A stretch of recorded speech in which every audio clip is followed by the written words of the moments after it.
We've all heard of a black hole, but what is it, really? Let's start simple. Escape velocity. The escape velocity of a planet is the velocity an object needs to escape the planet that it's on. The more massive the planet is, the higher the speed needed to escape its gravity.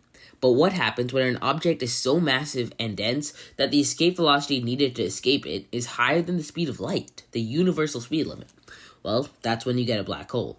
The reason a black hole looks black is because of its escape velocity. It's so high, even light can't escape it. To the human eye, that makes it look black, since there's no light from it reaching us. Now that you know about escape velocity, you should learn about how a black hole forms. A black hole forms when a large star collapses in on itself. In a star, the core releases energy through atomic fusion.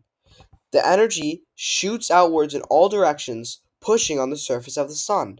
The outwards force of energy counteracts the force of gravity pushing in on the star. But when the star runs out of materials to fuse, the force of gravity pushes all the material of the star into one point. When this happens, the outer layer collapses in and hits a core, causing a massive explosion of light, or commonly referred to as a supernova. A black hole has three parts: the singularity, the event horizon, and the accretion disk. The singularity of a black hole is where all the mass is trapped. It's the actual substance of the black hole. It's infinitely dense. The event horizon is what looks like the edge of the black hole, where it stops looking black. That is the distance from the singularity at which the escape velocity is the speed of light. In between the two, a black hole is made up of empty space. The accretion disk is the glowing ring that is often seen around a black hole. Because of the black hole's immense gravity, it attracts a disk of gas and dust that swirls around the black hole and eventually gets sucked into it. But while spinning around the black hole, the immense gravity and friction that the materials in the accretion disk experience cause it to heat up and emit energy in the form of light, making the entire disk glow. One weird effect of black holes is spaghettification. When you are orbiting a black hole and get close enough, you will undergo spaghettification. A black hole's gravitational force is so huge that the difference in force between the part of your body closest and furthest from the singularity is great enough to rip you apart.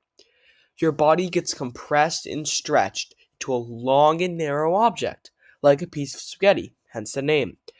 The black hole would continue to rip you apart until you finally end as a string of particles sucked all the way into the black hole. So now we know what a black hole is, how it's formed, and even what it would do to us. But even black holes don't last forever. Over time, black holes evaporate due to a phenomenon called Hawking radiation, discovered by Stephen Hawking. To understand this, we must first understand a process called particle pair production.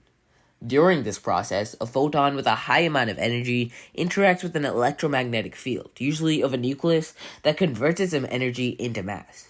This is possible thanks to E equals mc squared. Energy can be transferred into mass. In this case, the mass takes the form of a particle-antiparticle pair. For example, an electron and a positron. Usually, these particles collide and annihilate, converting back into energy in the form of a photon. But when this phenomenon happens on the event horizon of a black hole, something different happens. One particle, the one inside the event horizon, gets pulled back into the black hole, but the other particle is able to escape. Since this particle was created with the energy of the black hole, when it escapes, it takes some of the energy of the black hole with it. Over long periods of time, this phenomenon can cause a black hole to evaporate and shrink and eventually to disappear.